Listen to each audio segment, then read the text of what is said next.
नमस्कार दोस्तों, मैं पारुल चौहान आप सभी का स्वागत करती हूं आपके अपने प्यारे से परिवार रोजगार विद अंकित में। कैसे हैं आप सभी? उम्मीद है कि अच्छे होंगे। पूजा, रश्मि, मोहित, मेघा, जितेंद्र, प्रिया, उसके बाद विमल, कुमार, शाब्या, नितिन, पारुल, करमवीर, सूर्या, अल्पा, आसमा, पंकज, दीपिका, मोहम्मद रियाजुद्दीन, कपिल, गौतम, उसके बाद रुचि, पिन्नू, सुप्रिया, सभी को मेरी तरफ से गुड आफ्टरनून, नमस्ते, राधे राधे, राम राम, सत श्री अकाल। प्यारे प्यारे बच्चों, कैसे हैं आप सभी? उम्मीद है कि आप बहुत अच्छे होंगे। आपका रिवीजन भी बहुत अच्छा चल रहा होगा। बच्चों, जैसा कि आप जानते हो कि कल मैं आपको पढ़ा रही थी बाबर, और बाबर के बारे में मैंने आपको बताया था कि उसने पानीपत का युद्ध जो है वो किसके साथ हुआ था, किस तरीके से हुआ था। बाबर की हमने पूरी कहानी को सुना था। और आज हम पानीपत के युद्ध के बाद आपको पता है क्या देखने वाले हैं? खानवा का युद्ध हम यहाँ पर देखेंगे। खानवा का युद्ध जो कि बाबर की सेना और यहाँ पे किस किस के बीच हुआ है, ये चीजें हम जानेंगे। यहाँ पे बाबर ने एक नारा दिया, वो क्यों दिया, क्या चीजें थी, किस तरीके से थी, उन सब के बारे में भी हम यहाँ पर देखेंगे। तो जल्दी जल्दी से आप सभी लोग जो हैं बताएंगे कि क्या आपको मेरी आवाज प्रॉपर आ रही है। आ रही है तो बच्चा एक बार आपको पता है कि आपको मुझे थम्स अप कर लेना है, ठीक है। सारे बच्चे ये बोलते हैं कि मैम आप हमारा नाम क्यों नहीं लेती, और बेटा मैं डेली यही बोलती हूँ कि सबका नाम ले पाना पॉसिबल नहीं है, ठीक है। सबका नाम ले पाना पॉसिबल नहीं है। अब देखो, अगर मैं आपसे यहाँ पे बात करती हूं तो आप देखिएगा यहाँ पे क्या लिखा हुआ है। यहाँ पे बेटा आपको मैं बता दूं कि यहाँ पे लिखा हुआ है, आपका एक हेडिंग पड़ा हुआ है खानवा का युद्ध। और खानवा का युद्ध कब हुआ था? तो बेटा जी 16 मार्च 1527 को खानवा का युद्ध हुआ था। 16 मार्च 1527 को खानवा का युद्ध हुआ था। देखो, बाबर ने आगरा से 40 किलोमीटर दूर खानवा नामक स्थान पर राणा सांगाजी को पराजित किया था। मतलब हम ये कह सकते हैं कि जो राणा सांगाजी हैं और जो बाबर हैं, इन दोनों के बीच में ये युद्ध हुआ है। और राणा सांगाजी इस युद्ध में घायल भी हो गए थे। तो आपको ये बात बहुत अच्छे से ध्यान रखनी है कि राणा सांगाजी और बाबर के बीच में जो युद्ध हुआ है खानवा, तो खानवा कितनी दूर है आगरा से? 40 किलोमीटर दूर एक स्थान पड़ता है खानवा, जहां पर बाबर और आपके राणा सांगाजी की सेनाएं आपस में भिड़ गई हैं, ठीक है। ये दोनों सेनाएं आपस में यहां पर भिड़ जाती हैं दोनों की। और मैं आपको बता दूं कि यहां पर एक्चुअली अगर मैं आपको उसको थोड़ा सा पहले शॉर्ट में लिखकर समझाऊं, फिर मैं आपको पीडीएफ से बताऊं, तो फिर ज्यादा आपको अच्छा लगेगा। अब देखो, अगर मैं आपसे बात करती हूं तो मैंने आपसे क्या बोला? मैंने आपसे बोला कि बेटा खानवा का युद्ध होने वाला है। और खानवा का जो युद्ध होता है, मैंने आपको यह बताया कि यह युद्ध 16 मार्च 1527 को हुआ था। 16 मार्च 1527 को हुआ था। और आपको मैंने यह भी बताया कि इस युद्ध में एक तरफ थे राणा सांगाजी और बेटा जी दूसरी तरफ थे इसमें आपका बाबर, ठीक है। अब यहां पे जो राणा सांगाजी हैं, इनका साथ किस किसने दिया? इनका साथ बेटा जी महमूद लोदी ने दिया है। ये पीडीएफ के अंदर मेंशन किया गया है। इनका साथ प्यारे बच्चे यहां पर हसन खां मेवाती ने दिया है। हसन खां मेवाती, ठीक है, इसने साथ दिया है राणा सांगाजी का। और बेटा जी यहां पे आपको मैं बता दूं एक व्यक्ति और है, आलम खां। तो ये तीनों आपके राणा सांगाजी के साथ में थे। आलम खां, ये तीनों किसके साथ में है? राणा सांगाजी के साथ में है। और ये कहा जाता है कि इस युद्ध के होने से पहले ये यहां पर अनाउंस कर दिया गया था कि इस युद्ध में अगर किसी की जीत होगी तो वो राणा सांगाजी की जीत होगी। और जो बाबर है ना, बाबर के पास में यहां पे कहा जाता है कि लगभग सैनिकों की संख्या 40,000 थी, और राणा सांगाजी के पास में जो सैनिकों की संख्या है वो 80,000 थी, ठीक है। ये बात आपको ध्यान रखनी है। तो यहां पे क्या हुआ? लेकिन यहां पे अगर हम परिणाम की बात करें तो बाबर की जीत हो गई थी, और जो राणा सांगाजी हैं वो इस युद्ध में घायल हो गए थे। और कहा जाता है इस युद्ध में घायल होने के बाद 1528 में उनकी मृत्यु हो गई थी। कब हो गई थी मृत्यु? 1528 में। अब ये जो महमूद लोदी है ये भाग गया था, आलम खां भाग गया था, और हसन खां मेवाती जो है वो इस युद्ध में कहा जाता है मारा गया था। तो आपका जो ये खानवा का युद्ध हुआ है किस किस के बीच हुआ है? राणा सांगाजी, बाबर, हम कह सकते हैं राणा सांगाजी के बीच में हुआ है, ठीक है, और बाबर के साथ हुआ है। और यहां पे कौन कौन राणा सांगाजी के साथ में है? तो मैं महमूद लोदी, हसन खां मेवाती और आलम खां। और ये जो आलम खां है और जो ये महमूद लोदी है ये दोनों भाग जाते हैं, ये दोनों भाग गए थे यहां से, ठीक है। और इसी युद्ध में अगर मैं बात करूं तो बाबर ने क्या दिया था, जिहाद का नारा दिया था।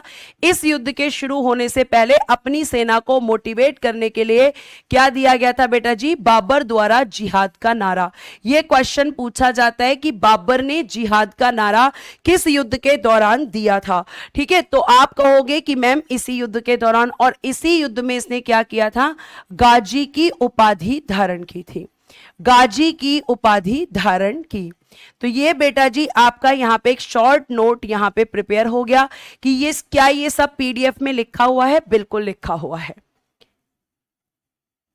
ठीक है। अगर मैं आपसे यहां पे बात करती हूं तो अब आप पढ़ोगे तो आपको समझ में आएगा। देखो मैंने क्या लिखा है, बाबर ने आगरा से 40 किलोमीटर दूर खानवा नामक स्थान पर राणा सांगाजी को पराजित किया था।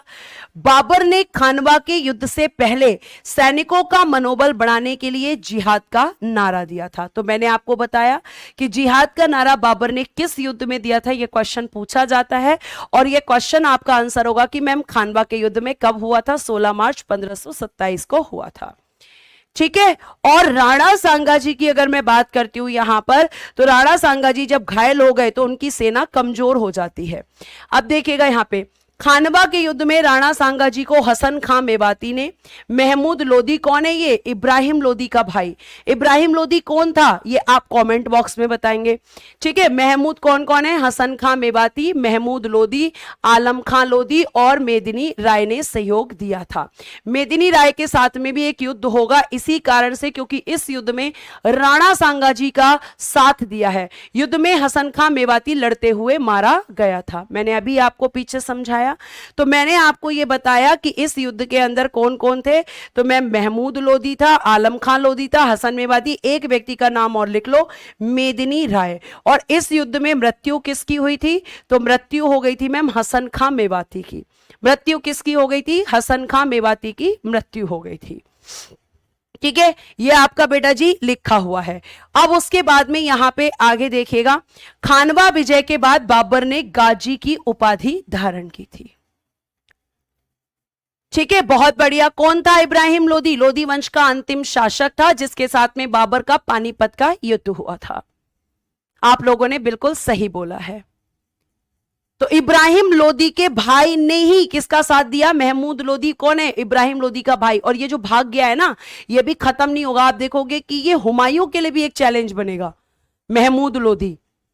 तो महमूद लोदी भाग गया। आलम खां लोदी जो है, अगर उसकी बात करें, एक मिनट, मैंने आलम खां लोदी, हसन खां मेवाती, एक मिनट, हसन खां मेवाती मारा गया था, हाँ, आलम खां लोदी भाग गया था। और उसके बाद में मैंने आपको बताया था कि इस युद्ध में मेदिनी राय ने भी साथ दिया था। इतनी बात आपको समझ में आ गई बेटा? अगर आपको समझ में आ गई हो तो जल्दी से यहां पर थम्स अप करेंगे कि ये था आपका किसका युद्ध, खानवा का युद्ध। अब आते हैं बेटा जी चंदेरी का युद्ध, चंदेरी का युद्ध। अब यहां पे देखिएगा चंदेरी होगा ये, ठीक है, ऊपर सही लिखा हुआ है, यहां पे चिंदेरी हो गया है। बाबर ने चंदेरी के युद्ध में मेदिनी राय को पराजित किया था। कौन है ये मेदिनी राय, जिसने राणा सांगाजी का साथ दिया था। आपके खानवा के युद्ध में राणा सांगाजी का साथ इसने भी दिया था। और मैंने आपको यह बताया कि ये जो मेदिनी राय है इसके साथ में भी एक युद्ध होगा। तो आपको ध्यान रखना है कि बाबर के पानी पियो, खाना खाओ, चाय पियो और घर जाओ, ये 4 युद्ध हुए हैं, मेन जो 4 युद्ध हैं। और ये चारों युद्ध अगर मैं आपसे बात करूं प्यारे बच्चे, तो चारों के चारों युद्ध बाबर ने जीते हैं, ठीक है, ये आपको ध्यान रखना है। ये क्वेश्चन बनते हैं, जिहाद का नारा कब दिया था, कलंदर की उपाधि कब ली थी, गाजी की उपाधि कब ली थी, किस किस के बीच में युद्ध लड़ा गया था, किसकी कहां पर मृत्यु हो गई थी, क्या क्या चीजें थी। तो इसीलिए मैं आपको जो भी चीजें अगर इंपॉर्टेंट लगती हैं तो बेटा जी आप लिख लिया करो, लिख लिया करो। तो चंदेरी का युद्ध किस किस के बीच में हुआ है, तो आप एक हेडिंग दे सकते हो, शॉर्ट में इसको लिख सकते हो कि भाई चंदेरी का युद्ध होता है। और चंदेरी का युद्ध की जब हम बात करते हैं तो ये युद्ध होता है आपका 29 जनवरी 1528 को। इस दिन ये युद्ध होता है और इस युद्ध में एक तरफ बाबर होता है मैम और दूसरी तरफ यहाँ पे मेदिनी राय है और इस युद्ध में मेदिनी राय की हार हुई थी। मेदिनी राय की क्या हुई है बेटा जी, इसमें हार हो गई थी। और बाबर का साथ इस युद्ध में किसने दिया है, शेर शाह सूरी ने। मैं आपको बता दूं कि शेर शाह सूरी के बारे में भी आप मुगल वंश में ही पढ़ोगे, ठीक है। हुमायूं के समय पर शेर शाह सूरी आएगा और शेर शाह सूरी कि अगर मैं आपसे बात करती हूं बच्चे तो आपको यह बता दूं कि जो शेर शाह सूरी है, ठीक है, अगर हम बात करते हैं तो जो शेर शाह सूरी है ये बाबर की सेना में एक यहां पर सैनिक है और बाबर हुमायूं को समझाता है इसके प्रति कि भाई अगर तुम्हारे शासन प्रशासन में कोई भी यहां पर अड़ंगा डाल सकता है तो वो शेर शाह सूरी है। और ऐसा क्यों कहा बाबर ने हुमायूं से, तो वो इसलिए कहा था कि यहां पर अगर मैं बात करती हूं तो जो शेर शाह सूरी है, एक बार बाबर को उसने तलवार से सेब काटकर खाते हुए देख लिया था और बाबर समझ गया था कि ये कोई आम व्यक्ति नहीं है। और हुमायूं को उसने पाठ पढ़ाया बाबर ने, लेकिन हुमायूं उसके पाठ को पढ़ नहीं पाया। तो ये आपको ध्यान रखना है कि चंदेरी का युद्ध किस किस के बीच हुआ था। ये बेटा जी शॉर्ट में है और ये आपका पूरा लिखा हुआ है, ठीक है। तो चंदेरी का युद्ध किस किस के बीच में हुआ था, मेदिनी राय की हार हुई थी, बाबर की विजय हो गई थी। अब आ जाते हैं हम, अगला आपका लास्ट युद्ध है बाबर का, घाघरा का युद्ध। और ये एक ऐसा युद्ध होगा बच्चे जो जल और थल दोनों पर लिखा जाएगा, ठीक है। शेर शाह सूरी के बारे में पढ़ेंगे अजय, अभी थोड़ा सा शांत हो जाइए बेटा। अभी बोला ना मैंने कि जब हम पढ़ेंगे तब वहां पे उससे रिलेटेड फैक्ट करेंगे बच्चे, तो आपको थोड़ा सा बात सुनना चाहिए टीचर का, ठीक है। अब देखिए यहां पर प्यारे बच्चे, हम पहले घाघरा का युद्ध में आपको बताने से पहले इसको शॉर्ट में बता देती हूं, तो लिखिएगा यहां पे एक हेडिंग दीजिएगा, घाघरा का युद्ध। घाघरा का युद्ध। और घाघरा के युद्ध की जब हम बात करते हैं तो ये कब हुआ था, 6 मई 1529 को।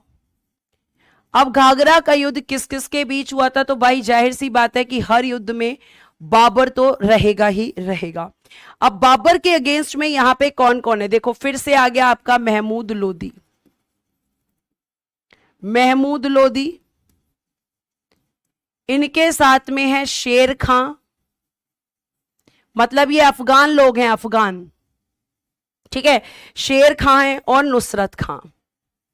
अब देखो यहां पे होता क्या है, नुसरत खां कौन है यहां पर, नुसरत खां है बेटा जी बंगाल का शासक। और ये नुसरत खां से हेल्प मांगते हैं कौन कौन, शेर शाह, वो सॉरी शेर खां, मतलब यही शेर शाह सूरी है, और महमूद लोदी, इन दोनों से हेल्प मांगते हैं। और ये क्या कहता है कि ठीक है मैं तुम्हारी मदद करूंगा, मैं तुम्हें हेल्प दूंगा। और कहा जाता है कि सबसे पहले यही बाबर से डर गया और इसने बाबर से समझौता कर लिया, अरे भैया मैं तो इनकी बातों में आ गया था, मुझे माफ कर दो। तो इस युद्ध में क्या होता है, इसके बाद बाबर की जीत होती है और इन तीनों की हार होती है। और बंगाल का जो शासक है नुसरत खां है, ठीक है। आगे लिखिएगा, यह युद्ध जल और थल दोनों पर लड़ा गया था, सॉरी यहीं लिख देती हूं, यह युद्ध जल व थल दोनों पर लड़ा गया था, मतलब जमीन पर भी और नदी में भी। यह क्वेश्चन पूछा जाता है।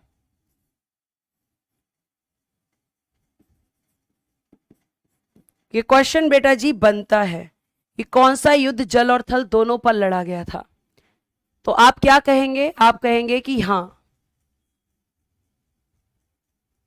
ठीक है। हे भगवान, इस क्लास में कुछ बच्चों का कुछ नहीं हो सकता बेटा। कौन से, कभी कभी तो मुझे लगता है इन बच्चों से ये पूछो कि कौन से उससे आए हो, ग्रह से, कौन से ग्रह से आए हो। पीडीएफ केवल इसलिए है कि भाई आप पीडीएफ से डिटेल में पढ़ सकें, और शॉर्ट इसलिए है कि शॉर्ट में मैं आपको समझा सकूं और आप इनको लिख सकें, ठीक है। अब आपको पीडीएफ से लिखना है तो पीडीएफ से लिख लो, हाथ का लिखना है तो हाथ से लिख लो। इसमें तुम्हें कंफ्यूजन कहां हो जाती है, मेरी ये समझ में नहीं आता। यही तरीका होता है पढ़ाने का,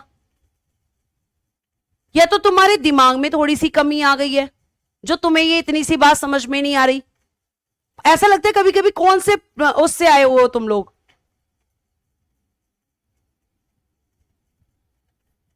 ठीक है, तो ये आपका घाघरा का युद्ध किस किस पर लड़ा गया? तो मैम जल और थल दोनों पर लड़ा गया। देखना बेटा एक बार यहां पे लिखा हुआ है घाघरा का युद्ध कब हुआ? 6 मई 1529 को। घाघरा के युद्ध में बंगाल व बिहार की लोहानी अफगान सेना, ठीक है, मैंने आपको बताया था कि बंगाल का शासक इसमें कौन था? नुसरत खां था। तो बंगाल और बिहार की सेना को यहां पराजित किया गया था, जो कि अफगानों की सेना थी। इस युद्ध में अफगानों का नेतृत्व महमूद लोदी कर रहा था। यह वही महमूद लोदी है जो इब्राहिम लोदी का भाई है और जो कि भाग गया था। ठीक है, जो कि भाग गया था। और अगर मैं आपसे बात करती हूं बेटा, घाघरा एक नदी है अभय कुमार जी। आप जो मुझसे पूछ रहे हो कि नदी में कैसे, जल और थल में कैसे, तो बेटा आपको ये बता दूं मैं कि जल और थल इसलिए बोलते हैं क्योंकि ये आपका युद्ध जो है घाघरा नदी के किनारे पर लड़ा गया था, तभी तो इसको घाघरा का युद्ध कहते हैं। घाघरा एक आपका क्या है? ठीक है, ऋषि मत समझाओ बेटा, मैं समझा चुकी हूं उनको ये सब बातें कि दोनों एक ही रहता है, बस उसको शॉर्ट में लिख देती हूँ, उसको लॉन्ग में लिखा हुआ है। ये लोग नहीं मानेंगे आपकी बात, जब ये मेरी ही नहीं सुन रहे तो आप कितना समझाओगे इनको? मैं ये बात इनको शुरू से समझाती हुई आ रही हूं। ठीक है बच्चे, तो ये आपको ध्यान रखना है कि महमूद लोदी। अब देखिएगा, घाघरा का युद्ध मध्यकाल का प्रथम युद्ध था जो जल और थल दोनों पर लड़ा गया था। महमूद लोदी के साथ नुसरत शाह और शेर शाह सूरी थे। इतना मैंने आपको बताया बच्चे। आपको समझ में आ गई ये बात? अगर आ गई हो तो बेटा एक बार बता दीजिए फटाफट। एक बार हम क्विक रिवीजन ले लेते हैं कि हमने अभी आज क्या क्या पढ़ा। तो मैम सबसे पहले हमने खानवा का युद्ध लड़ा। खानवा के युद्ध में आपने बताया कि खानवा का युद्ध राणा सांगाजी वर्सेस बाबर के बीच में हुआ था। राणा सांगाजी का साथ इसमें महमूद लोदी ने दिया था। उसके बाद आपका हसन खां मेवाती ने दिया था, आलम खां ने और मेदिनी राय ने। इस युद्ध में महमूद लोदी और आलम खां भाग गए थे, राणा सांगाजी घायल हो गए थे और हसन खां मेवाती की डेथ हो गई थी। और इसी युद्ध में बाबर ने इस युद्ध को करने से पहले अपनी सेना को जिहाद का नारा दिया था, उनको मोटिवेट करने के लिए। ठीक है, और उसके बाद प्यारे बच्चे यहां पे क्या लिया उसने? गाजी की उपाधि। मुझे बताइए कलंदर की उपाधि उसने किस युद्ध के बाद ली थी बेटा जी? ठीक है, उसके बाद मैंने आपको बताया चंदेरी का युद्ध, बैटल ऑफ चंदेरी। तो ये हुआ था मेदिनी राय और बाबर के बीच में, जिसमें अगर मैं आपसे बात करती हूं तो मेदिनी राय और बाबर की जब हम बात करते हैं तो आप ये कह सकते हो कि यहां पर बाबर का साथ शेरशाह सूरी ने दिया और मेदिनी राय जो है इस युद्ध में हार गया था। इतनी बात आपको समझ में आई? फिर बच्चे चंदेरी के युद्ध के बाद मैंने आपको पढ़ाया यहां पर घाघरा का युद्ध। और घाघरा का युद्ध अगर ऐसे आप मुझसे पूछोगे तो बाबर वर्सेस अफगान। तो अफगानों की तरफ से इसमें कौन था? महमूद लोदी था। महमूद लोदी का साथ किस किसने दिया था? तो मैम शेर खान ने दिया था। और हम कह सकते हैं कि नुसरत शाह जो कि बंगाल का शासक था उसने यहां पर दिया था। और उसके अलावा मैंने आपको बताया कि ये युद्ध जो है जल और थल दोनों पर लड़ा गया था। तो ये आपके यहां पर 4 युद्ध थे और इन चारों युद्धों में बाबर ने क्या किया था? आपको पता है कि इन चारों युद्धों में बाबर ने जीत हासिल किया था। ठीक है, उसके बाद प्यारे बच्चे अगर मैं आपसे बात करती हूं तो इतनी बात आपको समझ में आ गई होगी। और आपको पता है कि इसके बाद क्या हुई? इसके बाद आप जानते हो कि बाबर की मृत्यु हो गई थी। और बाबर की मृत्यु कब हुई है बेटा बताओ? क्योंकि मैंने आपको बताया था कि बाबर का शासनकाल 1526 से और 1530 तक रहता है। 1526 में वो मुगल वंश की स्थापना करता है और बेटा जी इसकी मृत्यु 1530 में हुई है। अब बात आती है बाबर के मकबरे से। बहुत बढ़िया, जिन बच्चों ने कहा है कि फर्स्ट बैटल ऑफ पानीपत में उसने कलंदर की उपाधि धारण की थी। हाँ पूनम आप बिल्कुल सही कह रहे हैं, जिहाद का मतलब होता है धर्म की रक्षा करना। ठीक है, बहुत बढ़िया। 1530 1530 1530। अगर मैं आपसे बात करती हूं बेटा जी तो बाबर के बारे में थोड़ा आगे मैंने लिखा हुआ है। बाबर की मृत्यु से आगे अगर हम बात करते हैं तो देखिएगा क्या लिखा हुआ है। 26 दिसंबर 1530 ईस्वी को आगरा में बाबर की मृत्यु हो गई थी। पहले उसे आगरा के नूरे अफगान यानी कि आराम बाग में दफनाया गया और बाद में काबुल में स्थायी रूप से स्वयं द्वारा चुने गए स्थान पर दफनाया गया। तो आपको यह बात ध्यान रखनी है कि बाबर के टॉम्ब की अगर बात होती है तो कहां पर है? काबुल में है। ठीक है, काबुल आपको याद आया, जब इसने कब जीता था काबुल, बताओ जल्दी से। काबुल जो इसने जीता था वो कब जीता था, आपको मुझे बताना है। मैंने आपको बताया था ना कि जब मध्य एशिया में इसकी जीत नहीं हो रही थी तो फिर ये अफगान की तरफ, वो सॉरी अफगानिस्तान की तरफ आया था, फिर उसके बाद ये इंडिया में एंट्री कर गया था। तो मैंने उसमें आपको बताया था कि बाबर ने काबुल को जीता, फिर कंधार को जीता, कंधार उसके हाथों से निकल गया था। ठीक है, और आपको मैंने ये बताया था कि काबुल उसने कब जीता था।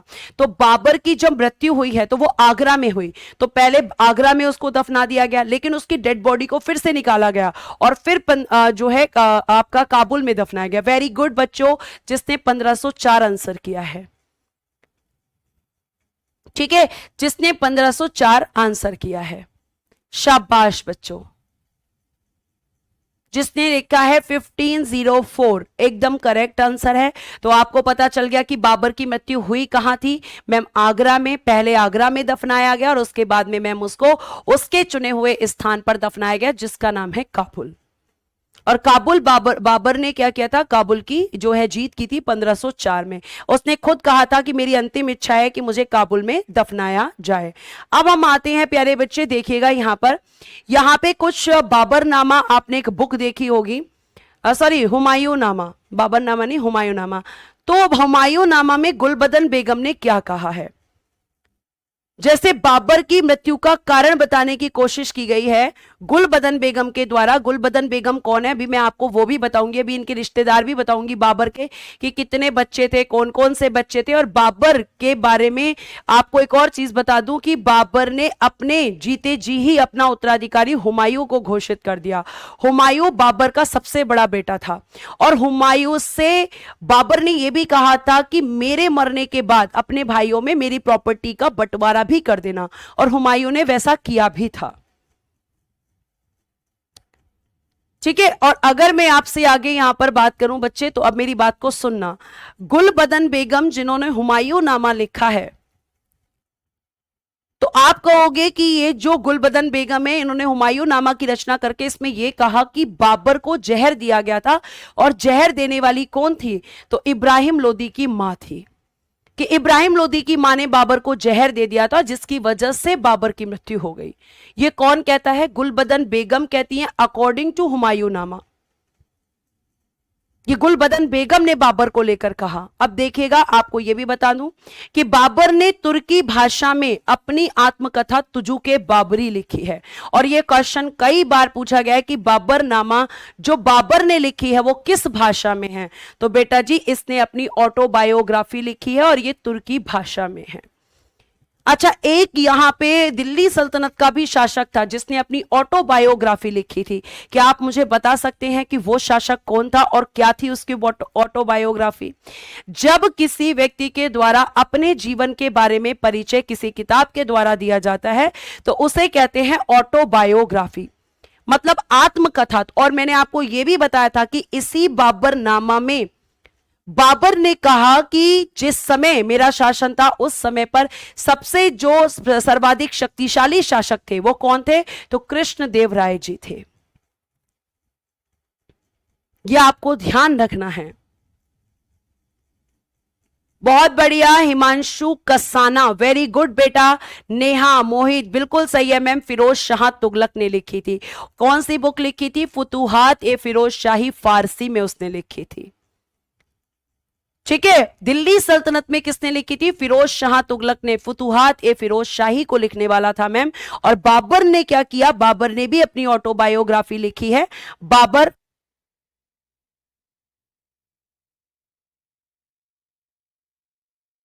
ठीक है, तो बाबर ने भी अपनी आत्मकथा को इसमें लिखा है और इसमें उसने कहा कि भैया मैंने सॉरी और ये पूछा जाता है किस भाषा में, तो आप कहोगे तुजुके बाबरी। अब ये जो बाबरनामा है इसका बेटा जी फारसी में भी ट्रांसलेशन किया गया है और इसका इंग्लिश में भी ट्रांसलेशन किया गया है।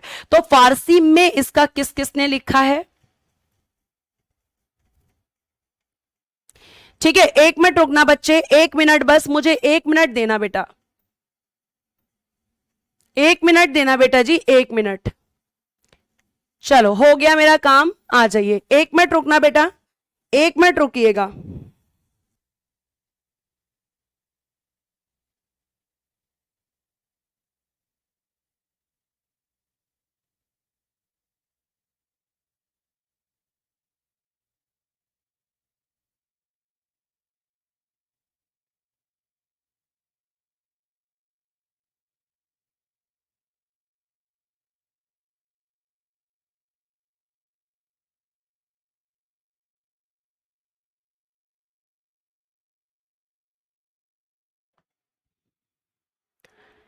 ठीक है, चलिए आगे देखिएगा। मैंने आपको बताया कि जो तुजुक ए बाबरी है किसने लिखी है बेटा जी, जिसे हम बाबरनामा भी कहते हैं। तो आप कहोगे कि मैम वो है हमारा यहाँ पे तुजुक ए बाबरी, और इसका 4 बार फारसी में अनुवाद किया गया, मतलब इसको 4 बार ट्रांसलेट किया गया है फारसी में। और कब कब किया गया है, तो देखो प्रथम 2 बार अनुवाद हुआ था हुमायूं के समय पर। किस किसने किया था, पायंदा खां ने और बेटा जैन खां ने। मैं इसको भी शॉर्ट में भी लिख दूंगी कि किस किसने ट्रांसलेट किया। आप लिख सकते हो, शॉर्ट नोट कैसे बना सकते हो कि भाई इसका फारसी में कितनी बार ट्रांसलेशन हुआ है। मैम फारसी में इसका जो अनुवाद हुआ है वो हम कह सकते हैं कि 4 बार हुआ है, 4 बार अनुवाद हुआ है। और 4 बार यहां पे इसमें हम कह सकते हैं कि 2 बार तो हुमायूं के समय पर हुआ, जिसमें से एक बार आपका किया था पायंदा खां ने और 1 बार किया था जैन खां ने। पायंदा खां और एक लिख सकते हैं हम जैन खां, तो इन दोनों ने कर दिया। फिर तीसरा ट्रांसलेशन किसके समय पर हुआ, तो बेटा तीसरा ट्रांसलेशन जो हुआ है थर्ड वाला, ठीक है, तीसरा ट्रांसलेशन किसके समय पे हुआ है, तो आप कहोगे कि अकबर के समय पर हुआ है। और जो अकबर के समय पर हुआ है ट्रांसलेशन किसने किया है, अब्दुल रहीम खाने खाना ने। अब्दुल रहीम खाने खाना, अब्दुल रहीम खान ए खाना, ये कौन था इसके बारे में आपको अकबर के समय पता चलेगा। और बेटा जी एक चौथी बार भी ट्रांसलेशन किया गया है, और वो आपको देखिएगा यहाँ पे मुगल काल में तुजुक ए बाबरी का चौथा फारसी अनुवाद शाहजहां के काल में मीर अबू तलेब तुर्बाती ने किया था। तो 2 बार हुमायूं के समय पर, 1 बार बेटा जी अकबर के समय पर, और आप कह सकते हो कि चौथी बार अगर मैं बात करती हूं तो शाहजहां के समय पर। तो 4 बार फारसी में ट्रांसलेशन किया गया है और 3 बार आपका हिंदी में ट्रांसलेशन हुआ है, सॉरी इंग्लिश में ट्रांसलेशन हुआ है। तो इंग्लिश में ट्रांसलेशन किस किसने किया है, तो अंग्रेजी में 3 बार अनुवाद हुआ है।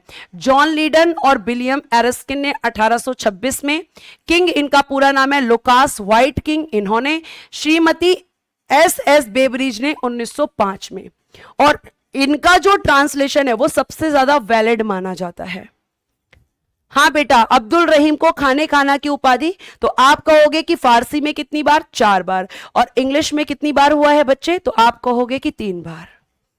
किस किसने किया है, कब कब किया है, ये भी मैं आपको बता चुकी हूं। ठीक है, लिखिए, यहां से लिख लीजिए आप पहले फटाफट से कि किस किसने ट्रांसलेशन किया है।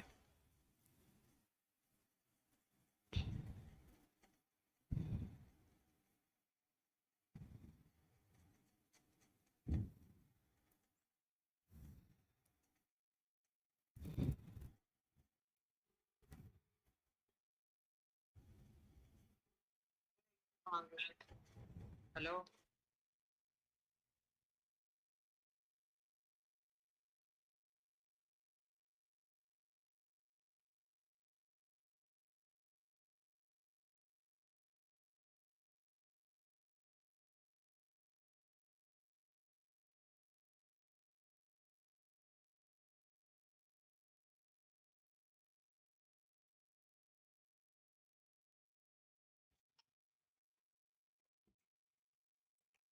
चलो, तो ये हो गया यहां पर, ठीक है। अब देखिए यहां पर प्यारे बच्चे ये सारी चीजें हो गई। अब यहां पे आपने पढ़ा कि भाई किस किसने ट्रांसलेशन किया। बच्चा कह रहा है मैम आप पढ़ा दो, हम बाद में पीडीएफ से लिख लेंगे। ऐसे बच्चे लगते हैं कि हाँ उन पर टीचर की बातों का कुछ प्रभाव होता है।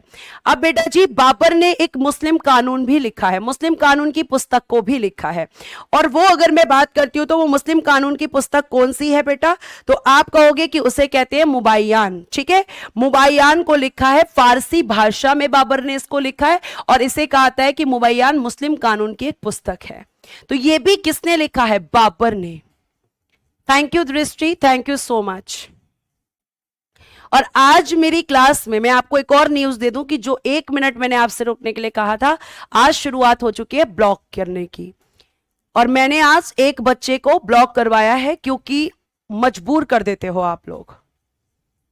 इसके अलावा मेरे पास कोई ऑप्शन नहीं है, क्योंकि इतना कॉपी पेस्ट होता है बात करने की कि जो बच्चा वैलिड क्वेश्चन कर रहा होता है उसका मैं नहीं देख पाती, उसका कमेंट नहीं देख पाती, और मैं समझा चुकी हूं। लेकिन कोई बात नहीं, आप नहीं मानोगे तो मेरे पास कोई ऑप्शन नहीं है।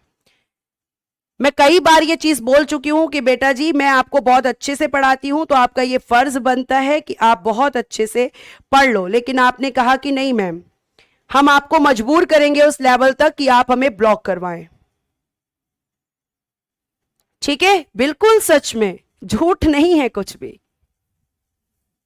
चलो, तो बाबर ने फारसी में क्या लिखा है? मुबाय्यान। और मुबाय्यान क्या होता है बच्चा? तो एक मुस्लिम कानून की पुस्तक है, मुस्लिम कानून की पुस्तक है बेटा, यह आपको ध्यान रखना है। अब बाबर जो है उनका गुरु कौन था? तो बाबर नक्शबंदी सिलसिले के ख्वाजा उबैदुल्ला अहरार का शिष्य था। तो बाबर के गुरु आप शॉर्ट में भी लिख सकते हो, गुरु का नाम था ख्वाजा उबैदुल्ला अहरार। ये बाबर के गुरु थे, ये बाबर के गुरु थे।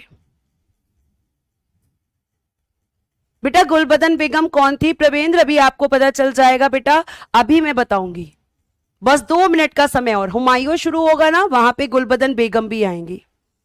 तो गुलबदन बेगम कौन थी, क्या रिश्ता था हुमायूं से, क्या रिश्ता था बाबर से, सब आपको बच्चे पता चल जाएगा। ठीक है, तो ये आपका यहां पे इनके गुरु हो गए।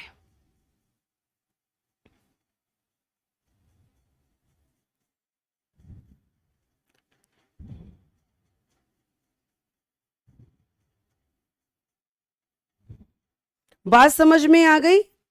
आगे चल सकते हैं। अब आपका बेटा एक नया चैप्टर स्टार्ट होगा जिसमें हम कहेंगे कि आपने, अच्छा एक और रचना रह गई है कुछ, हाँ बाबर की और बात कर लेते हैं। जैसे बाबर ने एक नवीन शैली में रिसाल-ए उसज की भी रचना की थी, यह भी बाबर की रचना थी, रिसाल-ए-उसज। ठीक है, मैं ऐसा करती हूँ प्लेन स्लाइड पे लिख दूंगी कि बाबर ने क्या क्या, उसमें आप मेरा साथ देंगे कि क्या क्या लिखा है।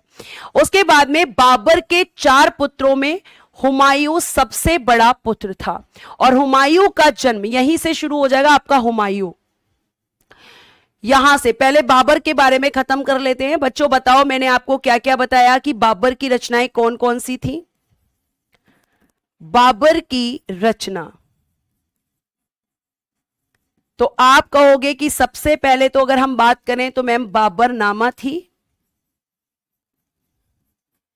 जो कि हमारी तुर्की भाषा में लिखी गई थी। और कौन सी थी बेटा जी इसके अलावा?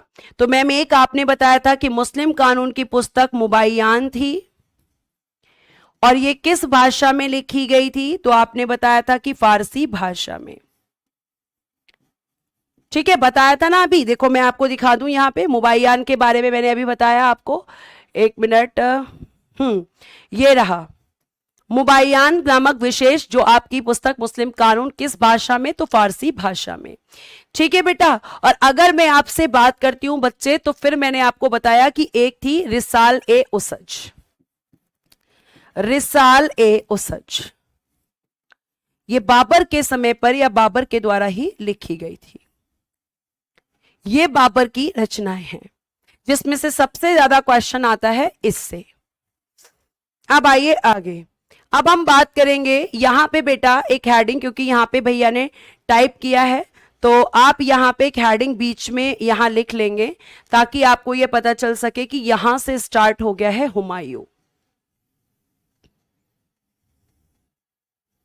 यहां से स्टार्ट हो चुका है हुमायूं। और हुमायूं का शासनकाल लिखिएगा, एक बार 1530 से 1540 पहला शासन, और दूसरा शासन 1555 से 1556। मैम बाकी बीच के साल कहां चले गए? तो बेटा जी बीच में, इसी बीच में, यहां पर बीच में अगर मैं बात करती हूं तो बीच में आपका 1540 से 1555 तक रहेगा बेटा सूरवंश, सूरवंश। कौन सा वंश रहेगा? सूर्यवंश।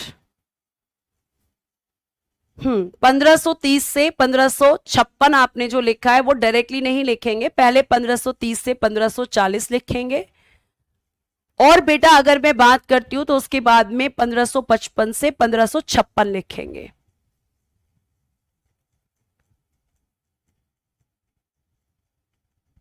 ठीक है,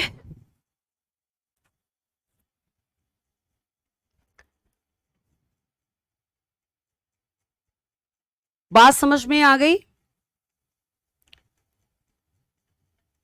हो गया? आगे देखिए।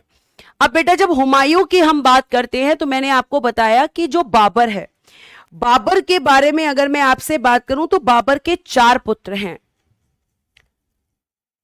बाबर के 4 पुत्र हैं और बाबर के उन 4 पुत्रों में जो हुमायूं है वो सबसे बड़ा पुत्र है। और अगर मैं आपसे यहां पर बात करती हूं तो हुमायूं का जो जन्म हुआ है, हुमायूं का जन्म, ठीक है, ये बाबर की तीसरी पत्नी माहम बेगम से 1508 में काबुल में हुआ था। अभी मैं आपको प्लेन स्लाइड पे लिख के सारा समझा देती हूं कि मैं आपको यहां पर क्या बताने की कोशिश कर रही हूं, किस किस तरीके से आपसे बातें कर रही हूं। तो मैंने आपको बताया है यहां पर हुमायूं, इसको स्लाइड को ऊपर कर देते हैं क्योंकि ये बाबर से संबंधित है, हम यहां से हुमायूं कंटिन्यू कर रहे हैं। तो हुमायूं के बारे में मैंने आपको बताया कि वाइफ का नाम क्या है, सॉरी माँ का नाम क्या है, माहम बेगम। मतलब ये किसकी वाइफ है? तो आप कहोगे कि मैम ये वाइफ है बाबर की, और बाबर की जो वाइफ है माहम बेगम वो तीसरी पत्नी है, यानी कि और भी पत्नियां थी बाबर की, बिल्कुल। तभी तो कह रहे हैं कि बाबर के 4 पुत्र हैं, तो चारों के चारों एक मां से पैदा नहीं थे, अलग अलग मां से पैदा थे। तो बेटा जी अगर मैं आपसे यहां पर बात करूंगी तो देखो, सबसे पहले आप जान लो कि बाबर जो है उसके अगर हम बात करते हैं बाबर, तो बाबर के बारे में जान लीजिए कि इसके 4 पुत्र हैं, जिसमें से बाबर का सबसे बड़ा पुत्र, सबसे बड़ा पुत्र आपने अभी पढ़ा कौन है? तो आप कहोगे कि मैम हुमायूं है। हुमायूं बाबर का सबसे बड़ा पुत्र है। हुमायूं की जब हम बात करते हैं तो मैम 1530 से 1540 और फिर 1555 से 1556 तक रहा। ठीक है, हुमायूं के बारे में जान रहे हैं। अब हम बात करते हैं कि हुमायूं जो है इसका बचपन का नाम क्या था। यह क्वेश्चन पूछा जा सकता है। तो बचपन का नाम लिखेगा नसरुद्दीन महमूद खोदमीर। नसरुद्दीन महमूद खोदमीर, ये लिख लीजिएगा बेटा अपनी नोटबुक के अंदर, खोदमीर। ये बाबर के बचपन का नाम था, सॉरी हुमायूं के, बाबर का पुत्र है ये तो सबसे बड़ा। ठीक है, नसरुद्दीन महमूद खोदमीर।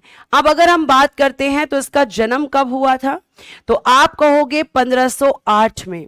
और कहां हुआ था बेटा जी? काबुल। काबुल कहां पड़ता है? अफगानिस्तान में। जन्म मतलब बर्थ,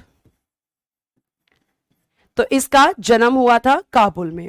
उसके बाद में लिखिएगा गद्दी पर बैठने से पहले, गद्दी पर बैठने से पहले हुमायूं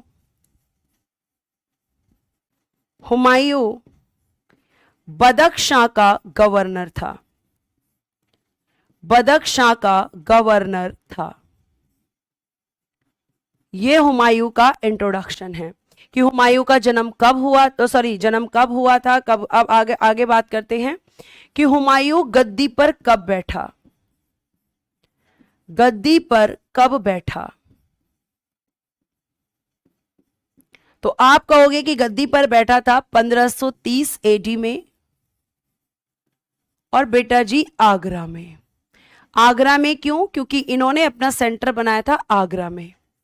जैसे दिल्ली सल्तनत में कहां पर बनाया गया था? दिल्ली सल्तनत में बनाया गया था मैम, हम कह सकते हैं कि आपका दिल्ली में, और इसने सेंटर कहां बनाया? इन लोगों ने सेंटर बनाया अपना आगरा में। ठीक है, तो गद्दी पर कब बैठा? 1530 एडी में बेटा आपका गद्दी पर बैठा। अब यहां पे बात करते हैं कि हुमायूं के जो और भाई थे, ठीक है, उन भाइयों के बारे में अब हम बात करेंगे। तो देखना जरा, हुमायूं के बारे में आपको पता चला। अब हुमायूं के जो भाई हैं, हुमायूं के छोटे भाई कामरान, ठीक है। और अस्करी, इनकी मां कौन है? गुलरुख बेगम। यानी ये सगे भाई कौन कौन से हैं? तो बेटा जी कामरान और आप कहेंगे अस्करी, ये दोनों बाबर के भाई हैं और गुलरुखी बेगम इनकी मां है। अब यहां पे बाबर का जो सबसे छोटा भाई है हिंदाल, और बाबर की बहन है, सॉरी बाबर निकल रहा है बार बार मुंह से, माफी चाहूंगी, माफी। हुमायूं की हम बात करें तो हुमायूं के छोटे भाई कामरान और असगरी गुलरुख बेगम के, और इसका हुमायूं का छोटा भाई हिंदाल, और बहन कौन है? गुलबदन बेगम। ये दिलदार बेगम से उत्पन्न है। तो ये पूरा यहां पे ट्री आपको समझ में आया कि बाबर के कितने बच्चे हैं। मैम पहला बच्चा हुमायूं है, एक बच्चा कामरान है, एक बच्चा अस्करी है, एक बच्चा हिंदाल है, और एक बेटी है बाबर की जिसका नाम है गुलबदन बेगम। और जो गुलबदन बेगम है और जो आपका हिंदाल है, इनकी माता का नाम दिलदार बेगम है, ठीक है। और जो आपका कामरान और अस्करी हैं, उनकी मां का नाम गुलरुख बेगम है, और हुमायूं की मां का नाम कमेंट बॉक्स में बताओ जल्दी से। तो ये इसके भाई हैं। और मैंने आपको पहले ही बताया कि बाबर की ये इच्छा थी कि उसकी जो संपत्ति है उसको उसके बेटों में बांट दिया जाए, और उसने हुमायूं से ऐसा कहा था। और मैं आपको बता दूं कि हुमायूं जब गद्दी पर बैठा है तो हुमायूं के सामने बहुत सारे चैलेंजेस हैं, और चैलेंजेस क्या क्या थे वो भी मैं आपको बताऊंगी यहां पर। देखो, अब मैंने आपको भी बताया कि हुमायूं 30 दिसंबर 1530 को हिंदुस्तान के सिंहासन पर बैठा था। माहम बेगम थी मैम, बिल्कुल सही है। तो अब आपको पता चला कि गुलबदन बेगम कौन है? तो बाबर की बेटी और हुमायूं की बहन। और अकबर की कौन लग गई? अकबर की कौन लगेगी मैम? अकबर की बुआ लगेगी। ठीक है, इतनी बात समझ में आई?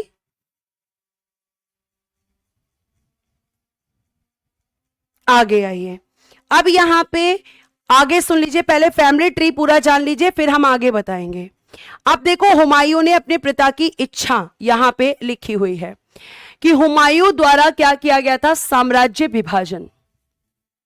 हुमायूं के द्वारा साम्राज्य का विभाजन किया गया था, और साम्राज्य का विभाजन उसने अपनी मर्जी से किया था। ऐसा करने वाला एकमात्र मुगल शासक था। इसने क्या किया? जो कामरान है, कामरान, उसको काबुल और कंधार दे दिया।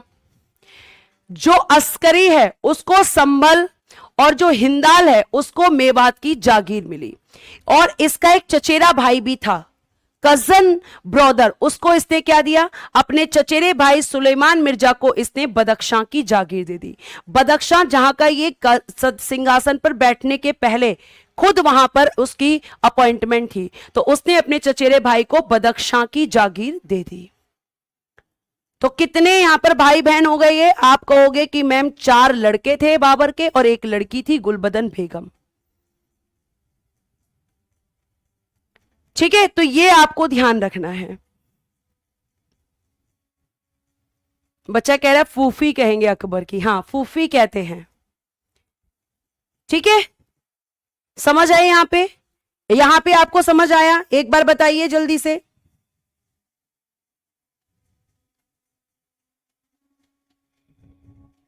अब देखो, इतनी बात आपने समझ ली, अब मेरी बात को आगे सुनना। हुमायूं के शासक बनने के समय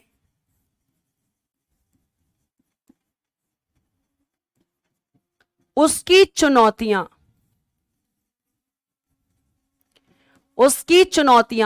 मतलब चैलेंजेस,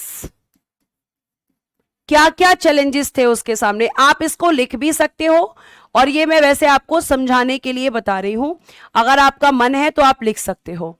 तो देखो, पहला उसके पास जो चैलेंज होगा वो होगा यहां पे बेटा जी आर्थिक समस्या, इकोनॉमिक प्रॉब्लम।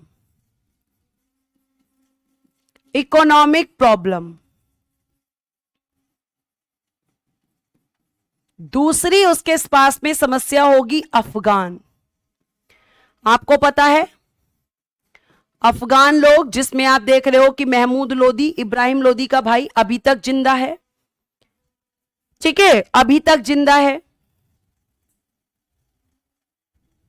यह आपको समझना चाहिए। और अगर मैं आपसे यहां पर बात करती हूं बच्चे, तो आगे आप इसमें यहां पे देखेंगे कि अफगान शत्रु हैं इसके, अफगानों से इसको बचना है। ठीक है, अफगान में इसको बचना है। और एक इसका शत्रु है गुजरात में, जिसका नाम है बहादुर शाह।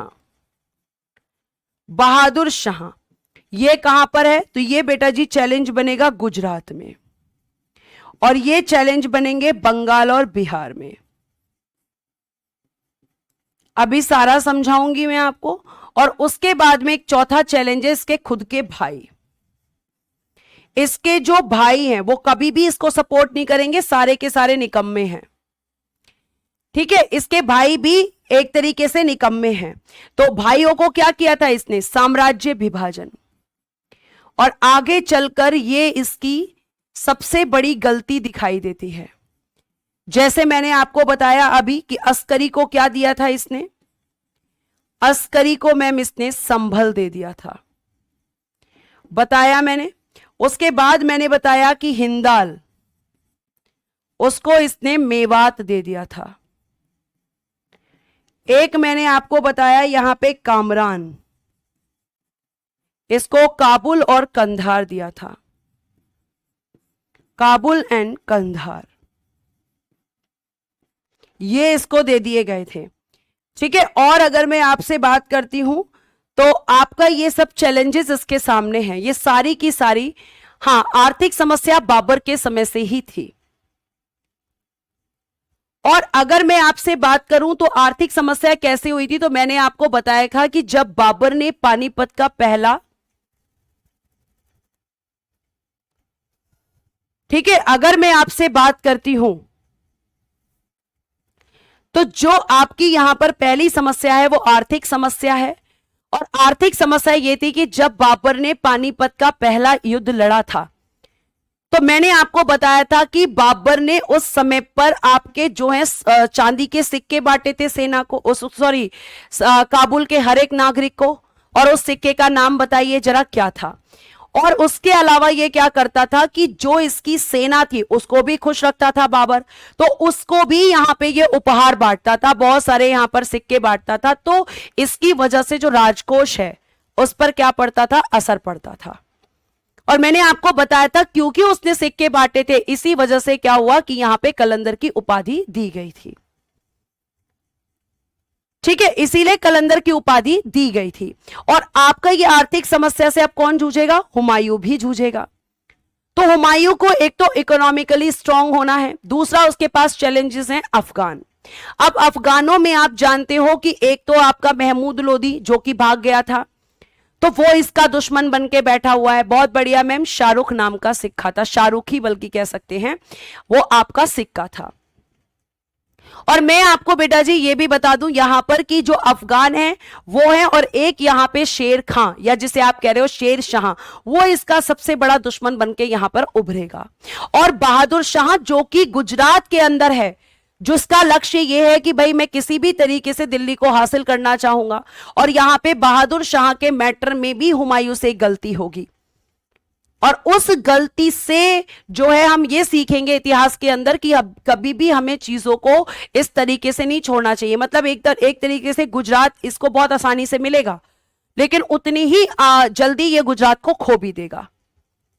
ठीक है, और साम्राज्य विभाजन जो इसके भाइयों में किया इसने, तो ये सारे के सारे निकम्मे हैं। कहा जाता है कि इसके भाइयों ने कभी भी इसके बुरे समय में इसका साथ नहीं दिया, जबकि इसने अपने पिता के कहने पर सबको साम्राज्य में हिस्सा दिया। और आपने उससे पहले क्या पढ़ा कि भाई ने भाई को मार दिया, बेटे ने बाप को मार दिया, लेकिन इसने ऐसा नहीं किया। लेकिन इसने एक गलती और की कि इसके पिता ने कहा था कि भाई जो शेर खाएं इससे तुम बचकर रहना, क्योंकि ये आने वाले समय में तुम्हारा सबसे बड़ा दुश्मन हो सकता है। लेकिन हुमायूं ने अपने पिता की उस सीख को सीरियसली नहीं लिया। और आपको यह भी पता चलेगा बीच में कि हुमायूं एक आलसी व्यक्ति भी है, उसके बारे में भी मैं आपको बताऊंगी। सौरभ, मैंने बाबर का मकबरा बता दिया है, अब आपने नहीं सुना बेटा तो मेरी गलती नहीं है, ठीक है।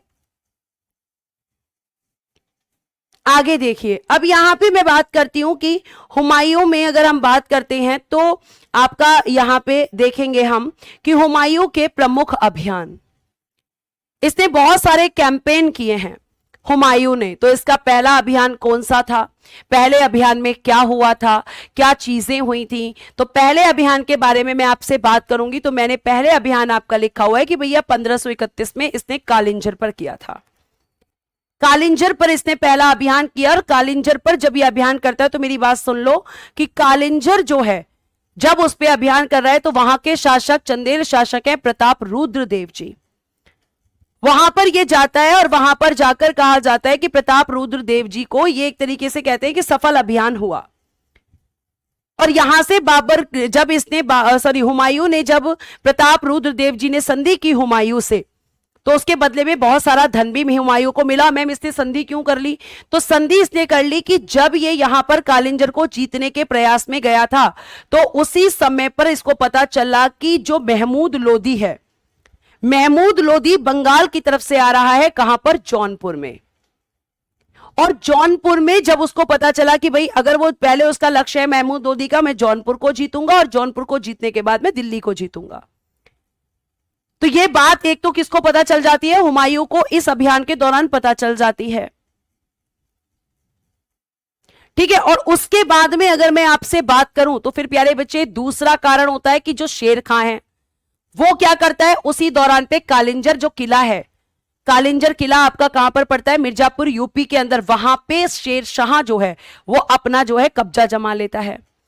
तो ये देख रहा है कि इसके दोनों दुश्मन यहां तैयार बैठे हुए हैं, तो जल्दबाजी में ये यहां पे क्या करता है, प्रताप रुद्र देव जी के साथ संधि करता है और यहां से वापस चला जाता है। कहा जाता है कि अगर बाबर यहां पे संधि नहीं करता और प्रताप रुद्र देव जी को अपने अधीन कर लेता तो यहां से इसको दोबारा से चैलेंज नहीं मिलता, लेकिन इसने ऐसा नहीं किया। तो इसका पहला अभियान लिखेंगे, लिख के बता दूं या फिर आपको समझ में आ गया, लिख रहे हैं, बताइए जल्दी से कि क्या क्या हुआ था, क्या क्या चीजें हो रही थी। सॉरी बेटा, गलती से निकल जाता है बाबर, आगे से ध्यान रखूंगी। I am really very sorry. ठीक है। तो हुमायूं का पहला अभियान कौन सा है, 1531 में मैम कालिंजर का किला है, जो कि चंदेल शासक प्रताप रुद्रदेव यहां पर शासक है। और कहा जाता है कि प्रताप रुद्रदेव को यहां उसने पराजित किया और जल्दबाजी में यहां पे उसने संधि कर ली। अगर ये संधि ना करके उनको अपने अधीन कर लेता तो यहां से इसको दोबारा चैलेंज नहीं मिलता। लिख के बता दो ये, चलो लिख कर बता देती हूं। अब देखो यहां पर अगर मैं बात करती हूं तो हुमायूं के जो प्रमुख अभियान हैं, अभियानों में प्यारे बच्चे आप पहला लिखेंगे कालिंजर अभियान। कालिंजर अभियान। और ये जो कालिंजर अभियान है बेटा जी, ये कब किया है इसने, मैम 1531 में। कालिंजर अभियान कब किया है, तो आप कहोगे 1531 में। कालिंजर कहां पड़ता है, तो मैम ये पड़ता है बांदा, उत्तर प्रदेश के अंदर। ठीक है। यहां के शासक कौन है, शासक का नाम देखिएगा, तो शासक है आपके प्रताप रुद्र देव।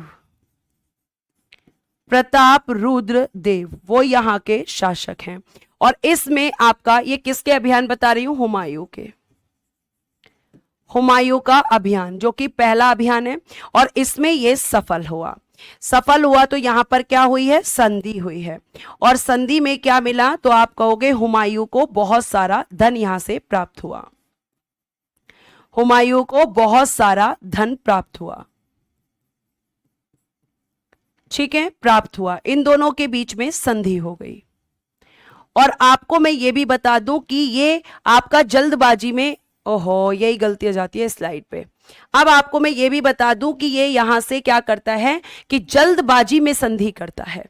ये चाहता तो प्रताप रुद्रदेव को अपने अधीन ला सकता था, लेकिन इस क्यों नहीं लेके आया, क्योंकि लिखिएगा इसी अभियान के दौरान, इसी अभियान के दौरान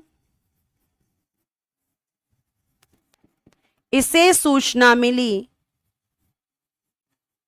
इसे सूचना मिली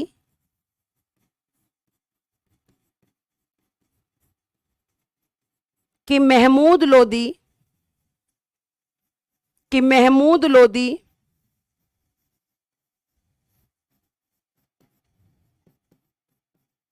जौनपुर में आ रहा है। जौनपुर में आ रहा है।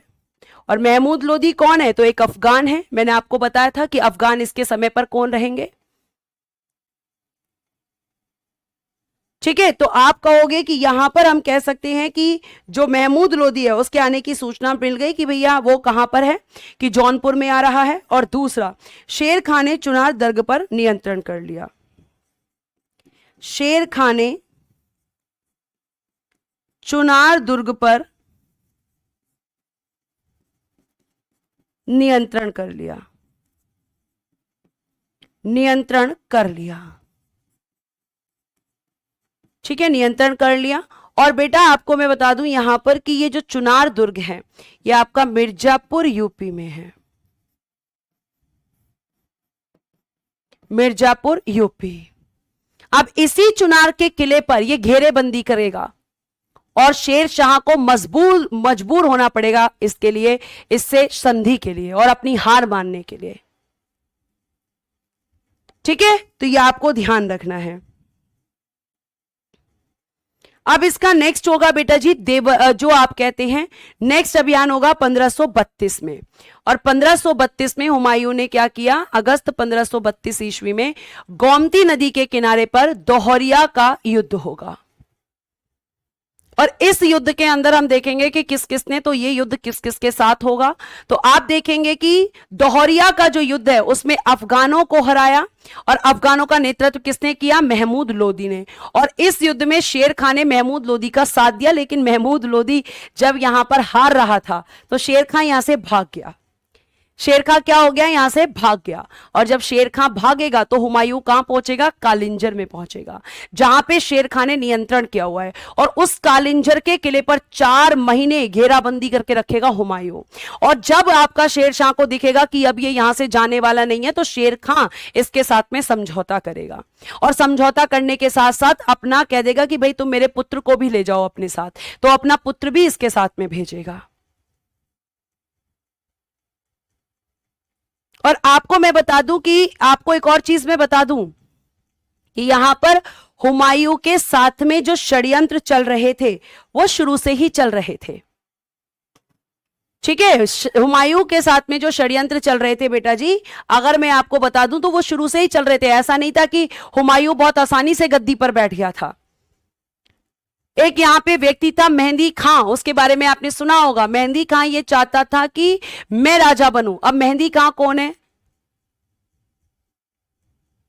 मेहंदी खां कौन है? तो बेटा आपको सुनते चले जाओ इसके बारे में भी, वो मैं आपको पॉइंट बताना भूल गई थी।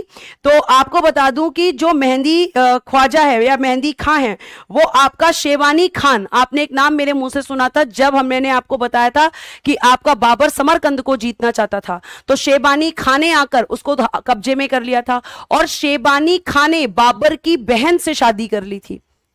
तो बाबर की जो बहन है उसका पति शेबानी खान की जब मृत्यु हो जाती है तो मेहंदी खां से उसकी शादी होती है। तो वो चाह रहा था कि मैं राजा बनूं, लेकिन वो बन नहीं पाता, बनता हुमायूं है। बिल्कुल अंकिता, पूछिए। ठीक है, तो यहां पे कौन हार गया? मैम यहां पे जो है महमूद लोदी हार गया। और कल हम पढ़ेंगे प्यारे बच्चे यहां पर आपका चुनार के किले का जब आपका घेराबंदी की हुई है उसके बारे में। बेटा यूट्यूब पर क्लास होती है 8 बजे से। ठीक है, तो ये आपका मैंने यहाँ पे कालिंजर अभियान बताया। और अब मैं कल आपको क्या पढ़ाऊंगी, कल याद रखना कि हम अपनी शुरुआत करेंगे चुनार के किले से।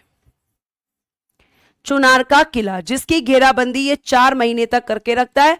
फिर शेर खां से इसकी संधि होती है। शेर खां अपने पुत्र को इसको दे देता है कि लो भैया मेरा पुत्र भी ले जाओ तुम, ठीक है, प्रूफ के तौर पर ले जाओ, ये कहता है। हाँ बिल्कुल बिल्कुल सही बोल रहे हो गौतम कि जो आपका चुनार का दुर्ग है इसको कहा जाता है पूर्वी भारत का प्रवेश द्वार। ये बताऊंगी मैं कल आपको।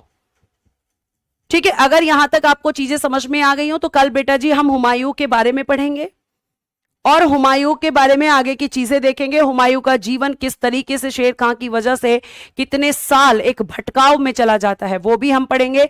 हुमायूं ने क्या क्या गलतियां की थी वो भी हम पढ़ेंगे। तो ये कल हम पढ़ेंगे।